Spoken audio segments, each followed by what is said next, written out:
अवधूत चिंतन श्री गुरुदेव दत्त श्रीपादराजं शरणं प्रपद्ये। जय योगीश्वर दत्त दयाळ, तू जय एक जग मा प्रतिपाळ। अत्र न सोया करी निमित्त, प्रगट्यो जग कारण निश्चित। हे योगीओना ईश्वर दत्त, तमारो जय हो। તું જ એક આ જગતનું પાલન કરનાર, અત્રિને પિતા અને અનસૂયાને માતા તરીકે નિમિત્ત બનાવી તું નિશ્ચિત રૂપે આ જગતના ઉદ્ધારના કારણે પ્રગટ થયો છે। આ સૃષ્ટિ ઉત્પન્ન થઈ તેના આરંભકાળમાં બ્રહ્માના 7 માનસ પુત્રો મરીચી, અત્રિ, અંગિરસ, પુલસ્ત, પુલહ, ક્રતુ અને વશિષ્ઠ પૈકી બીજા પુત્ર અત્રિ અને કરદમ મુનિની કન્યા અનસૂયા એ બંને પતિ પત્ની હિમાલયના વૃક્ષ પર્વત શિખર પર શિયાળો, ઉનાળો ને ચોમાસાની ઋતુની પરવા કર્યા વગર કઠોર તપસ્યા વર્ષો સુધી કરતા રહ્યા। તેમની કઠોર તપસ્યાથી પ્રસન્ન થઈ બ્રહ્મા, વિષ્ણુ અને મહેશ ત્રણેય દેવો તેમની સમક્ષ પ્રગટ થયા। એક જ પ્રભુનું સ્મરણ કરતા હતા, છતાં ત્રણેય દેવો પ્રગટ થવાથી અત્રિને આશ્ચર્ય થયું અને ભગવાનને એનું કારણ પૂછતા ભગવાને જણાવ્યું કે અમારા આયુધ, વેશ, વાહન, કાર્ય તથા ગુણ જુદા જુદા હોવા છતાં સત્ય રૂપે અમે એક જ છીએ। અત્રિના આ વર્ણનીય દર્શનથી અત્યંત આનંદિત થયા અને ભગવાનના ચરણ કમળમાં ચિત્ત લીન રહે તેવું વરદાન માંગ્યું। ભગવાને તેમની ઈચ્છા મુજબ બધું જ આપી વિશેષમાં ત્રણેય દેવોના સ્વરૂપવાળો દૈવી પુત્ર થશે તેવું વરદાન આપ્યું। ભગવાનની અમોઘ આશીષ મેળવી સતી અનસૂયા સાથે અત્રિ ઋષિ નર્મદા કિનારે, હાલની સતી અનસૂયા માતાની ભૂમિ જ્યાં એરંડી નદી નર્મદાને મળે છે ત્યાં આશ્રમ કરી તપસ્યા કરવા લાગ્યા। ભગવાન શંકરની તપસ્યા દરમિયાન એક વખત એમના સમાધિ આનંદનો પ્રવાહ સ્થૂળ રૂપે થઈ શરીરમાંથી પરસેવા રૂપે વહેવા લાગ્યો। તે જ આ પતિત પાવની અને દર્શન માત્રે દુઃખ હરનારી મા નર્મદા નદી છે। સતી અનસૂયા પતિવ્રત્યથી અત્રિ ઋષિ સાથે આ આશ્રમમાં સ્વર્ગ જેવા સુંદર વાતાવરણમાં શોભવા લાગ્યા। તેમનું પતિવ્રત, નિષ્કલંક અને આદર્શરૂપ અને અનન્ય ભાવવાળું હોય ત્રણેય લોકમાં તેમના સતીત્વની ભારોભાર આદર્શ પ્રશંસા થવા લાગી। અત્રિ ઋષિનું તપ જોઈ ભગવાન ઇન્દ્રને પણ ઈર્ષા થઈ આવી અને પોતાનું સ્વર્ગ ઋષિ અત્રિ છીનવી લેશે તેવા ભયે ભગવાન વિષ્ણુને આ ભય દૂર કરવા પ્રાર્થના કરી। ભગવાને નારદજીને સતીની પરીક્ષા કરવા મોકલ્યા। નારદજી મૃત્યુલોકમાં અત્રિના આશ્રમે આવી ત્યારે માતા અનસૂયા સામેલાથી ધાન છાડતા હતા। સામેલાવાળો હાથ ઊંચો હતો ને પતિ અત્રિએ પાણી માગ્યું। સતીએ સામેલું છોડી દેતા તે અધ્ધર ત્યાં ને ત્યાં જ રહી ગયું। પાણી આપીને આવ્યા બાદ અધ્ધર સામેલું લઈ અનસૂયા ફરીથી ધાન છડવા લાગ્યા। આ દ્રશ્ય જોઈ નારદજી આનંદ આશ્રમમાં પડી ગયા। સતીનું સતીત્વ જોઈ તથા અત્રિ અનસૂયાનો આતિથ્ય સત્કાર માણી નારદજી બ્રહ્મલોકમાં ગયા અને ત્યાં જઈ બ્રહ્માના પત્ની સાવિત્રીને અનસૂયાના સતીત્વની અને તેમના પ્રભાવની અને શ્રદ્ધા ભક્તિની તોલે કોઈ પણ ના આવે। સાવિત્રી, લક્ષ્મીજી તથા પાર્વતીજી પણ તેમના સતીત્વ આગળ પાણી ભરે એટલી હદે પ્રશંસા ગાન કરવા લાગ્યા અને આવી જ અનસૂયાના સતીત્વની પ્રશંસા લક્ષ્મીજીને તથા પાર્વતીજીને પણ ગાઈ સંભળાવી। સ્ત્રી સ્વભાવવશ ત્રણેય દેવીઓને સતી અનસૂયાની ઈર્ષા થઈ આવી અને તેના સતીત્વની પરીક્ષા કરી તેનું સતીત્વ તોડવાની હઠ પોતપોતાના પતિદેવો આગળ રજૂ કરી અનસૂયાની પરીક્ષા કરવા મનાવ્યા। બ્રહ્મા, વિષ્ણુ અને મહેશ ત્રણેય દેવો પોતપોતાની પત્નીને પાઠ ભણાવવા અને ભાવિમાં થનાર બનાવને નિમિત્ત મૃત્યુલોકમાં સતી અનસૂયાની પરીક્ષા કરવા આવી પહોંચ્યા. સતી અનસૂયા બારણે આવેલા કોઈ પણ અતિથિને ખાલી હાથ જવા ન દેતા, તેવી પતિ આજ્ઞા અચૂક પાળતા. તે વાત જાણી ત્રણેય દેવોએ સતીને નગ્ન થઈ પોતાને ભિક્ષા અર્પણ કરવાની પોતાની નિયમની જાણ કરી. તે મુજબ અનસૂયાને ભિક્ષા આપવા જણાવ્યું અને એમ ના થાય તો ત્રણેય દેવો ભૂખ્યા પાછા જશે તેમ જણાવ્યું. અતિથિ પાછા જાય તો વ્રત તૂટે અને સતીત્વ લજાય. એટલે અનસૂયા માતાએ ધ્યાનમાં જાણી લીધું કે આવી માગણી સામાન્ય રીતે કોઈ મહાત્મા કરે નહીં. એટલે આ આંગણે આવેલ ત્રણેય અતિથિ દેવો જ છે અને મારી પરીક્ષા કરવા જ આવેલા છે. તેમણે તરત કબૂલ કરી અને પોતાના સતીત્વના બળે ત્રણેય દેવોને નાના બાળક બનાવી સતી પ્રભાવથી દૂધ ઉત્પન્ન કરી ત્રણેય દેવોને બાળક રૂપે સ્તનપાન કરાવી ભિક્ષા કરાવી સંતુષ્ટ કર્યા. આમ પ્રભુની બાળક રૂપે સેવા કરતા 6 માસ થઈ ગયા. આ તરફ ત્રણેય દેવીઓને દેવો પરત ન થતાં ચિંતા થવા લાગી. નારદજી હાજર થતાં ત્રણેય દેવીઓએ ત્રિદેવના મૃત્યુલોકથી પરત ન થવા અંગે પૃચ્છા કરી. નારદજીએ ત્રણેય દેવો બાળક બની માતા અનસૂયાના આશ્રમમાં પારણામાં ઝૂલી સ્તનપાન કરી માતૃપ્રેમનો આનંદ લૂંટી રહ્યાના સમાચાર આપ્યા. દેવીઓએ ત્રણેય દેવોને પાછા લાવવાનો ઉપાય પૂછ્યો. નારદજીએ કહ્યું, માતા અનસૂયાને વિનંતી કરવા સિવાય બીજો કોઈ ઉપાય નથી. મૃત્યુલોકમાં જઈ અનસૂયાને વિનવો. ત્રણેય દેવીઓ માતા અનસૂયાના આશ્રમે આવી ત્રિદેવોને બાળક બની ગેલ કરતા જોઈ સતીના સતીત્વનું ભાન કર્યું. નિરાભિમાની સતીને પ્રાર્થના કરતા જ સતીએ બાળક થયેલા દેવોને મૂળ રૂપે આવી જવા અને પોતાને નિમિત્ત કરેલી લીલા સમેટી લેવા વિનંતી કરી. ત્રિદેવો મૂળ સ્વરૂપમાં આવી ગયા. અત્રિ તથા અનસૂયાએ તેમનું ધાર્મિક વિધિથી પૂજન અર્ચન કર્યું. સતીએ ત્રિદેવોના ગયા પછી પારણું સૂનું રહેશે તેમ જણાવી પોતાને દેવમાતાનું બિરુદ આપી નામ અમર બનાવવા પ્રાર્થના કરી. ત્રિદેવો તથાસ્તુ કહી અંતર્ધ્યાન થયા. ત્યારબાદ પ્રારબ્ધ યોગે ગુજરાતનો અનસૂયા આશ્રમ છોડી અત્રિ અને અનસૂયા માતા મહારાષ્ટ્રમાં માહુરગઢ એટલે કે માતાપુર ગયા અને ત્યાં ધ્યાન તપશ્ચર્યા આદિ કરવા લાગ્યા. કાળક્રમે એક દિવસ ધ્યાનમાંથી જાગ્રત થતાં અત્રિ ઋષિના નેત્રમાંથી એક દિવ્ય જ્યોતિ પ્રગટ થઈ અને પતિને વંદન કરતી અનસૂયાના શરીરમાં પ્રવેશી ગઈ. આ દિવ્ય જ્યોતિથી સતીને ગર્ભ રહ્યો. પરંતુ ખુદ ભગવાન જ જ્યારે જગત કારણે જન્મ લેતા હોય તેમને ગર્ભમાં 9 માસ રહેવાની અને ગર્ભવાસની પીડા સહેવાનું કર્મબંધન ન હોય. 9 જ દિવસમાં 9 માસનો સમય પૂરો કરી માસોમાં ઉત્તમ માસ માક્ષર મહિનાની 14 ઉપર પૂનમની સાંજે પુણ્ય યોગે મૃગ નક્ષત્રમાં અને વારોમાં શ્રેષ્ઠ બુધવારે ત્રિમૂર્તિ સ્વરૂપે અનસૂયા સામે અવતાર ધારણ કરી પ્રગટ થયા. અવધૂત ચિંતન શ્રી ગુરુદેવ દત્ત. ત્રિમુખવાળા બ્રહ્મા, વિષ્ણુ અને મહેશ ભસ્મ ચોડેલા 6 હાથવાળા 6 આયુધોવાળા દેવોને પ્રગટ થતા જોઈ આનંદ સાથે પ્રભુને દંડવત પ્રણામ કરી અનસૂયા માતા વિનવવા લાગ્યા કે પ્રભુ, તમને આ સ્વરૂપે જોઈ મૃત્યુલોકમાં આપ અમારું સંતાન છો તેવું કોઈ માનશે નહીં. તેથી આપ અમને આપેલ વરદાન પ્રમાણે બાળક રૂપે રહો, જેથી આપનું બાળ સ્વરૂપે હું લાલન પાલન કરી મારી સેવા ભક્તિથી આપને રીઝવી શકું અને માતા બન્યાનો અપૂર્વ આનંદ મેળવી શકું. દત્તાત્રેય ભગવાને કહ્યું કે આ સ્વરૂપ તને અમારા વરદાનની સત્યતા બતાવવા તથા જગતમાં ભક્તિનો મહિમા ફેલાવવા દર્શાવ્યું છે. એમ કંઈ ત્રણેય દેવો બાળક રૂપે માતા પાસે દેખાવા લાગ્યા.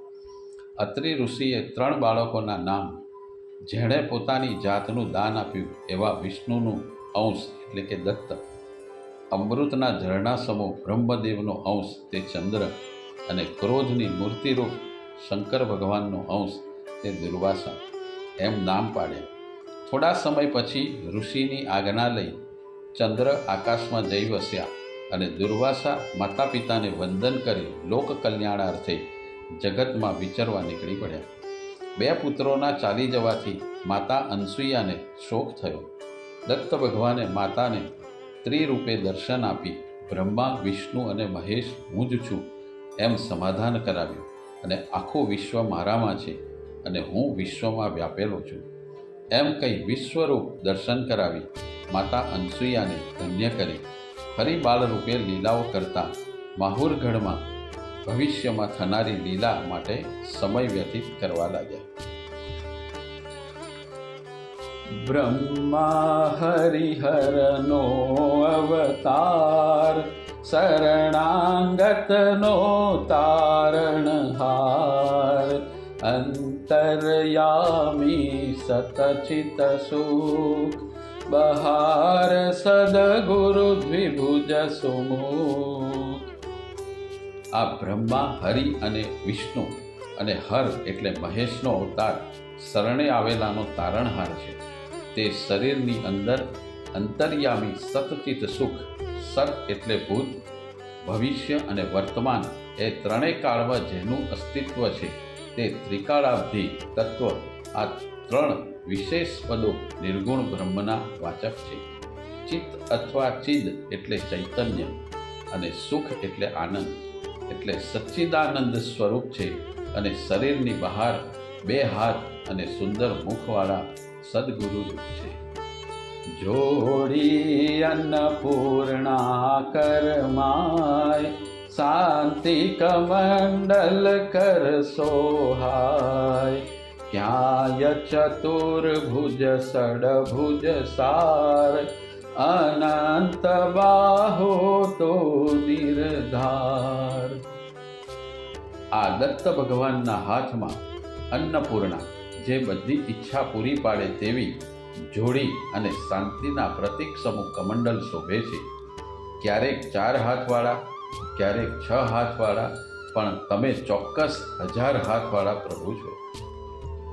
આવ્યો શરણે બાળ અજાણ, ઉઠ દિગંબર ચાલ્યા પ્રાણ, સુણી અર્જુન કેરો સાદ, રીઝ્યો પૂર્વે તો સાક્ષાત, દીધી રુદ્ધિ સિદ્ધિ અપાર, અંતે મુક્તિ મહાપદ સાર. હું તારી લીલાઓથી અજાણ બાળક તારા શરણે આવ્યો છું. માટે હે દિશાઓના વસ્ત્ર ધારણ કરે ભગવાન દત્ત, તું ઉઠ અને મને ઝાલ, નહીં તો આ પ્રાણ ચાલ્યો જશે. હે સહસ્ત્રાર્જુનનો સાદ સાંભળી તેના પર રીઝી સાક્ષાત દર્શન આપી, પૂર્વે અપાર રિદ્ધિ સિદ્ધિ આપી અને અંતે તેને મુક્તિરૂપી મહાપદ આપ્યું.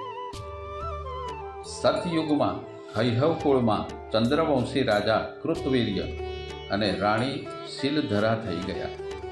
રાજા મહાપરાક્રમી, ધાર્મિક અને વૈભવ તથા સંપત્તિવાન હતો, પરંતુ ચવન ઋષિના શ્રાપથી તેના 100 પુત્રોનો નાશ થયો હોવાથી તે ખિન્ન રહેતો હતો. રાજાના પુણ્યયોગે ગુરુ બૃહસ્પતિ તેમના રાજ્યમાં આવી ચડ્યા. રાજાએ વંશનો વિસ્તાર કરવાનો ઉપાય બતાવવા ગુરુજીને આજીજીભરી પ્રાર્થના કરી.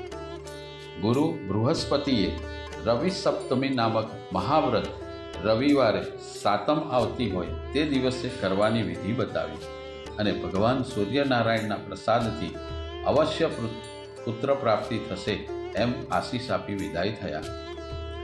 આ બાજુ યાજ્ઞવલ્કની મહારાણી મહાજ્ઞાની પત્ની સતી મૈત્રેય રાજભવનમાં રાણી શીલધરાને મળી. રાણીએ પણ પ્રણામ કરી સંતાન સુખ માટે મહાસતીને પ્રાર્થના કરી.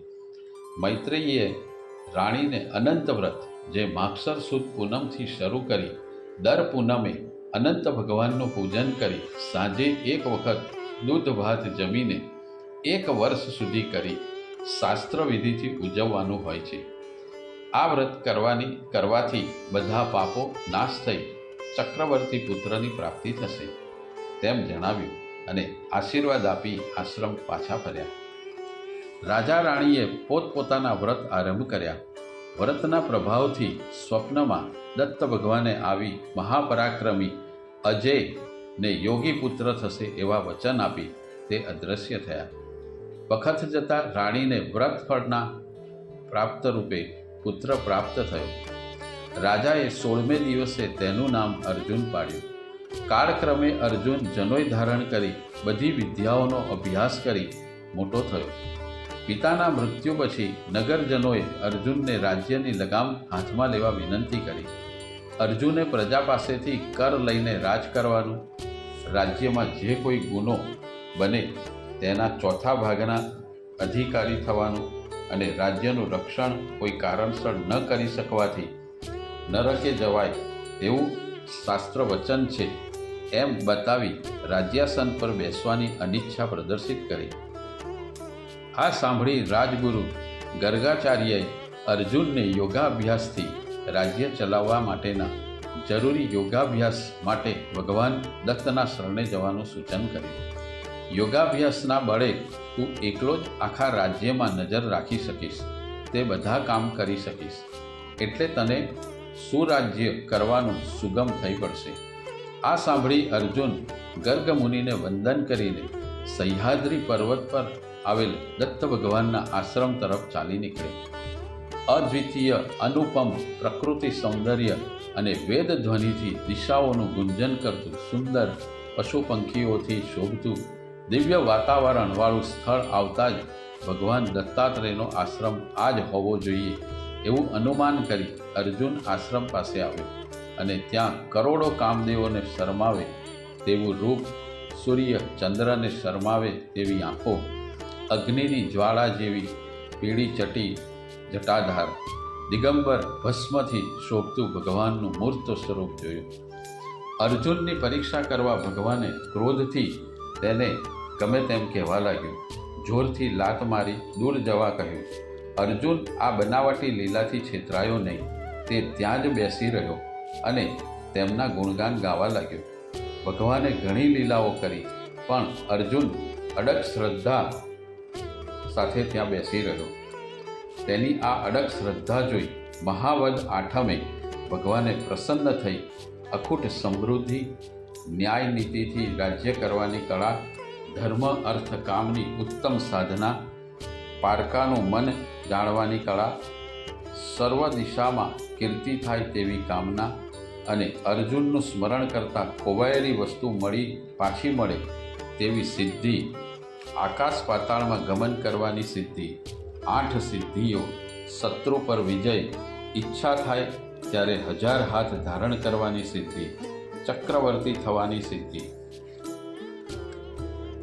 સત્સંગ સદા રહે, અતિથિઓથી ઘર ભલેરું રહે અને ભગવાન જેવા પ્રસિદ્ધ પામેલા પુરુષને હાથે મરણ એવા અનેક વચનો અને વરદાન આપ્યા. આવા અનેક વરદાનો સાથે યોગ સિદ્ધિના બળે અર્જુન એકલે હાથે પોતાના સિવાય કોઈને પણ હથિયાર રાખવું ન પડે તેમ વ્યવસ્થિત અને સુંદર આયોજનથી પ્રજાને ઉત્તરોત્તર સુખ આપતું રાજ્ય કરવા લાગ્યો. ભગવાનના વરદાનથી તેના રાજ્યમાં રોગ, અતિવૃષ્ટિ, અનાવૃષ્ટિ, ચોરી, હિંસા ને દુશ્મનોનો ભય લેશ માત્ર રહ્યો નહીં. તેના રાજ્યની ઉત્તરોત્તર વૃદ્ધિ થતી ગઈ અને અર્જુનની કીર્તિ ચોતરફ પવન વેગ ફેલાઈ ગઈ. આમ રાજ્ય વૈભવ ભોગવતા 84,000 વર્ષ વીતી ગયા. અર્જુનને આ યશ કીર્તિનો મોહ ઓછો થયો. ફરીથી વૈરાગ્ય ઉત્પન્ન થયું અને નિર્મોહી થઈ ભગવાન દત્તના શરણે ગયો. તેને ભગવાન પાસે માગેલા સમૃદ્ધિ અને સિદ્ધિઓથી પશ્ચાતાપ થવા લાગ્યો કે મેં પ્રભુ પાસે આ શું માગ્યું? નાશવંત ભૌતિક વસ્તુઓથી મારો ક્યાં ઉદ્ધાર થવાનો હતો? અવિનાશી સુખના ભંડાર સમૂહ પરમાત્માના ખરા સ્વરૂપના દર્શનનું જ્ઞાન માગવાને બદલે મેં આ શું કર્યું? આમ સાચું ભાન થતાં ભગવાનને શરણે જઈ તેમના સાચા સ્વરૂપનું જ્ઞાન મેળવી જિંદગી ઉજાડવા માટે ભગવાન સામે સહ્યાદ્રી પર્વત પર બેસી ગયો. ભગવાને આ વખતે પણ અર્જુનની સામે જોયું નહીં. અર્જુન ભગવાનની આવી લીલાથી કાલકુદી કરીને ચોધાર આંસુએ રડી પડ્યો. ભગવાન દયાળુ દ્રવી ગયા અને અર્જુનને કહેવા લાગ્યા, તને બધું જ તો આપ્યું છે, હવે તારે શું જોઈએ? અર્જુને આદ્ર ભાવે ભગવાનને અક્ષય એવા મોક્ષ સુખની ભિક્ષા માટે જ્ઞાન દીક્ષા આપવા અને સત્ય માર્ગ ચીંધવા પ્રાર્થના કરી. ભગવાને હસીને અર્જુનને કહ્યું, પ્રારબ્ધના બળે જ તું રાજકારભારમાં પડ્યો હતો અને મારી સેવાના બળથી તારા ચિત્તમાં વૈરાગ્ય ઉત્પન્ન થયો છે. માટે મોક્ષનું દુર્લભ સુખ તને આ દેહે જ પ્રાપ્ત થશે. એમ કહી ભગવાને અર્જુનને શાસ્ત્રોનું રહસ્ય સમજાવ્યું. ભગવાને સૃષ્ટિ ઉત્પત્તિ, પંચીકરણ, ક્રિયાયોગ, જ્ઞાનયોગ વગેરે અમૂલ્ય ઉપદેશ અર્જુનને આપ્યા. અર્જુન બધા જ અભ્યાસ ભગવાન પાસે પૂર્ણ કરી જ્ઞાની યોગી થઈ પોતાની નગરી માહિષ્મતીમાં ભગવાનના કહેવાથી પરત થયો અને હવે યોગના બળથી પ્રજાને સ્વર્ગથી પણ અધિક સુખ આપી રાજ કરવા લાગ્યો. ત્યારબાદ વિધિ નિર્મિત પ્રસંગ બન્યો. રાજા સહસ્ત્રાર્જુન એક દિવસ શિકાર કરવા જંગલમાં સૈન્ય સહિત ગયો. જંગલમાં ઋષિ જમદગ્નિનો સુંદર આશ્રમ જોયો. આશ્રમમાં જઈ અર્જુને ઋષિ દર્શન કર્યા. જમદગ્નિએ રાજા તથા સૈન્યને શંકર સ્વરૂપ જમદગ્નિ ઋષિની માગેલી વસ્તુ હાજર કરવા કામધેનુથી અર્જુન અને તેના સૈન્યને ઉત્તમ પ્રકારના ભોજન સોના ચાંદીના વાસણોમાં જમાડી સઘળા વાસણો ભેટ આપી અર્જુનને વિસ્મય કરી મૂક્યો. અર્જુન પાસે બધી સિદ્ધિ હતી, પણ આ કામધેનુ ન હતી. તેથી જમદગ્નિ પાસે તેની માગણી કરી. જમદગ્નિ માટે કામધેનુ યજ્ઞમાં આવશ્યક અને આશ્રમ માટે જરૂરી હોય તે આપવાની અર્જુનને ના કહી. છતાં અર્જુન ધન તથા રત્નોનો ઢગલો કરી કામધેનુ ગાયને કિંમત ચૂકવ્યાનો સંતોષ માની જબરદસ્તીથી ત્યાંથી લઈ ગયો. જમદગ્નિ ભવિષ્યનો વિચાર કરી દુઃખી ચિત્તે શાંત રહ્યા. યજ્ઞ માટે સમિધો લઈ તેમનો વિષ્ણુ સ્વરૂપ પરાક્રમી પાંચમો પુત્ર પરશુરામ આશ્રમ પાછો કર્યો. ત્યારે બળજબરીથી કામધેનુ સહસ્ત્રાર્જુન લઈ ગયો. તે વાત જાણી પરશુરામનો ક્રોધ કાબૂમાં ન રહ્યો ને પિતાની આજ્ઞા લીધા વગર પરશુ લઈને અર્જુનનો વધ કરવા અર્જુનની પાછળ દોડ્યો અને અર્જુનની સેનાને પકડી પાડી. ગાયની ચોરી કરી ભાગનાર સહસ્ત્રાર્જુનને પડકારી યુદ્ધ કરવા નિડરતાથી અર્જુનના સૈન્યનો કચ્ચર ઘાણ વાળી નાખ્યો. આ બધું જોતા અર્જુનને પોતે શ્રેષ્ઠ હાથે મરવાનું ભગવાન દત્ત પાસે માગેલું વરદાન ફળવાનો સમય આવી પહોંચ્યો હોય એમ લાગ્યું. પરશુરામ અને અર્જુન વચ્ચે ઘમાસાણ યુદ્ધ થયું. 1000 હાથવાળા સહસ્ત્રાર્જુનના પરશુરામ બાણો વડે હાથ કાપતા જાય અને યોગ બળથી સહસ્ત્રાર્જુન નવા હાથ ફૂટતા જાય. અર્જુનને મારવો પરશુરામ માટે વિમાસાણ ભર્યું લાગતા આકાશવાણી થઈ કે ભગવાન દત્તની કૃપાથી અર્જુનના હૃદયમાં અમૃત ભરેલું છે, જેને લીધે તેના હાથ ફૂટતા જ રહે છે. માટે તે અમૃતને પહેલાં બાણોથી સૂકવી નાખ, તો જ તેના હાથ નવા નહીં ફૂટે અને તેનો ક્ષય થઈ જશે. આ સાંભળી પરશુરામે અગ્નાયસ્ત્ર બાણ છોડી અર્જુનનું હૃદય અમૃત શોષી લીધું. અર્જુન સમજી ગયો કે હવે કાળ નજીક છે. તેણે યોગ બળથી જાણી લીધું કે પરશુરામ એ ખુદ વિષ્ણુનો અવતાર છે, સ્વયં પ્રભુ મારા મૃત્યુનું કારણ છે. તેથી પરશુરામને પ્રણામ કરી દત્ત પ્રભુનું સ્મરણ કરી યોગ બળથી પ્રાણનો લય કરી સમાધિમાં ચાલ્યો ગયો. તે જ વખતે પરશુરામે શિરચ્છેદ કર્યો. સહસ્ત્રાર્જુનની પ્રાણ જ્યોતિ શ્રી દત્ત ભગવાનની અખંડ જ્યોતિમાં સમાઈ ગઈ. આ પ્રમાણે સહસ્ત્રાર્જુનને રિદ્ધિ સિદ્ધિ આપી યોગાભ્યાસ કરાવ્યો અને ભગવાન વિષ્ણુના અવતાર દ્વારા તેનો મોક્ષ કરાવ્યો.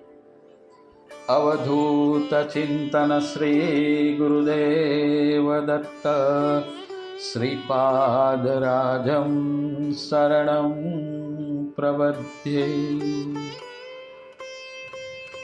પોતાના ભક્તનું સંકટ ટાળવા સંકટ મોચન સ્તોત્ર દત્તબાવનીની રચના ભગવાન રંગવદૂત મહારાજે મહાસુદ એકમ વિક્રમ સંવત 1991 સોમવારે સૈજ મુકામે આવેલ સિદ્ધનાથ મહાદેવમાં કરી. હનુમાન ચાલીસાની પ્રેરણા લઈ તે દત્તબાવની પૂર્ણ કરી.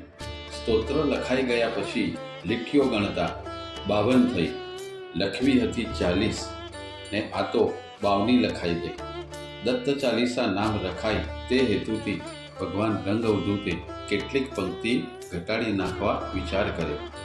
ત્યારે ભગવાન દત્તાત્રેય સ્વયં પ્રગટ થઈ રંગવદૂત મહારાજને દર્શન આપ્યા અને કહ્યું, મેં જ તને આ 52 લખાવી છે, પછી પંક્તિઓ ઘટાડવાની કેમ?